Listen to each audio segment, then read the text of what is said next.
Hello friends, நம்மளோட favourite serial சிறகடி காசில் இன்றைக்கி நல்லா நடந்துச்சு. ஷார்ட்டாக ரிவ்யூ பார்க்கலாம். ரோஹிணியோட அம்மா வந்து அவங்களோட ஃப்ளாஷ்பேக் எல்லாமே சொல்லிடுறாங்க. ஆனால் ரோஹிணி தான் அவங்க அப்படி சொல்லிட்டு அதை மட்டும் சொல்லலை. இருந்தும் வந்து முத்து அவங்களுக்கு ஃபோன் பண்ணி கொடுங்க, இப்போ தான் அவங்கள நல்ல நாள் கேள்வி கேட்கணும்னு எனக்கு தோணுது அப்படின்னு சொல்லவும், இல்லைப்பா அவளே கொஞ்சம் நல்ல மனசு மாதிரி வந்துடுவான்னு சொல்லிடுறாங்க. மீனாவும் சரி இதுக்கு மேலே கம்பல் பண்ணாதீங்க, இந்த டைம் பார்த்து நம்ம பேசி அவங்களுக்கும் அதிகமாக எடுப்போது அப்படின்னு சொல்லிடுறாங்க. அடுத்து போய் கிறிஷுக்கு வந்து கேக் கட் பண்ணுறாங்க. கிறிஷோட முகம் ரொம்பவே சோகமாக இருக்குது. அவங்க அம்மாவோட தான் பர்த்டே செலிப்ரேட் பண்ணணும்னு நினச்சா இந்த முத்து மீனா வந்து அதுக்கு எடுத்துட்டாங்க. இருந்தாலும் கிறிஷோட முகத்தை பார்க்கும்போது முத்து மீனா மேலே வந்து செம்மையாக இரிட்டேட் தான் வந்துச்சு.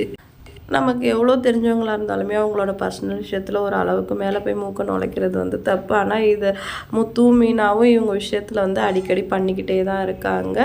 அடுத்தவங்க சரி நாங்கள் கிளம்புறோம் அப்படின்னு சொல்லிட்டு கிளம்பிடுறாங்க. ரோஹிணிக்கு வந்து அவங்க அம்மா ஃபோன் பண்ணுறாங்க. இவங்க கிளம்புனா தான் நான் வருவேன், நான் நடு ரோட்டில் நிற்கிறேன், நீ என்னை ஒரே அடியாக நடு ரோட்டில் நிற்க வச்சுடுவோம் போல் அப்படின்னு சொல்லிட்டு ரோஹிணி அவங்க அம்மாட்ட கோவப்படுறாங்க. முத்து மீனாவும் போகிறத பார்த்துட்டு வீட்டுக்கு வராங்க. ஏன் இப்படி பண்ண, ஏன் என் கதையெல்லாம் அவங்கக்கிட்ட சொன்னேன் அப்படின்னு சொல்லிட்டு அவங்க அம்மாட்ட சண்டை போடுறாங்க. கிறிஷ் வந்து அவங்க அம்மாவை ஆசையாக கூட்டிகிட்டு வந்து கேக் வெட்டி விட்றான். நீ இல்லாமலே நான் கேக் வெட்டிட்டம்மா அப்படின்னு சொல்லிட்டு, பரவாயில்ல கிருஷ்ணி வெளில போய் விளையாடு அப்படின்னு சொல்லிடுறாங்க.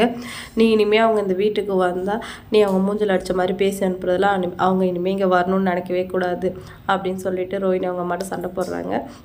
முத்து மீனாவும் காரில் போயிட்டு இருக்கும்போது என்ன மீனா சைலண்ட்டாக வர அப்படின்னு சொல்லிட்டு முத்து கேட்குறாரு. இல்லை கிருஷ்ண பற்றி தான் யோசிச்சுட்டு வந்தேன், அவனுக்கும் நமக்கு ஏதோ பூர்வ ஜென்ம பந்தம் இருக்க போல், அவன் நம்ம வீட்டு பையன் மாதிரியே தோணுது, நம்ம அவனை தத்தெடுத்துக்கலாமான்னு மீனா கேட்குறாங்க. அது கேட்டோடனே முத்து ஷாக்காகி போய் காரை நிறுத்துறாரு. நானும் இதே தான் மீனா நினச்சேன், நீ கரெக்டாக சொல்லிட்டேன், நம்ம இதை பற்றி வீட்டில் பேசலாம் அப்படின்னு சொல்லிட்டு முத்து சொல்கிறாரு. மாமா ஒத்துப்பாரா, நான் அத்தை திட்டுவாங்க அப்படி சொல்லிட்டு மீனா சொல்லவும், அவங்க எல்லாத்துக்குமே தான் கத்துவாங்க, நம்ம நினச்ச எதுவுமே அப்புறம் பண்ண முடியாது, நம்ம அந்த குட்டி பையனை தத்தெடுத்துக்கலாம் சொல்லிட்டு முத்து சொல்கிறாரு. அடுத்து இதை பற்றி கோயிலில் சீட்டு எழுதி போட்டு பார்க்கலாம் சொல்லிட்டு கோயிலுக்கு போகிறாங்க. அங்கே சீட் எழுதி போட்டால் வேண்டாம் அப்படின்னு வந்துடுது. மீன் அப்செட் ஆகிடுறாங்க. இதே மாதிரி நினச்சிட்டு இருந்தால் நம்ம எதுவுமே பண்ண முடியாது, நம்ம மனசுக்கு பட்டதை பண்ணலாம், வா வீட்டுக்கு போகலாம் சொல்லிட்டு முத்து வந்து மீனா வந்து வீட்டுக்கு கூட்டிகிட்டு போயிடுறாரு.